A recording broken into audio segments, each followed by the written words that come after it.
చా! ఏయ్! కొత్త కుర్రాడా ఆగు. నన్ను పిలిచో. ఇది నువ్వు చేసిన పనేనా?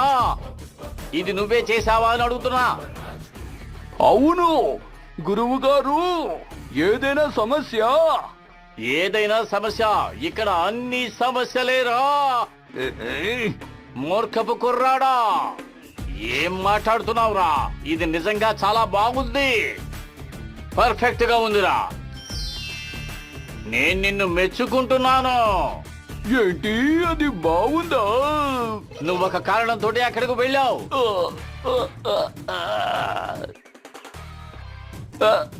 బాగుందా? వింటుంటే సంతోషంగా ఉంది.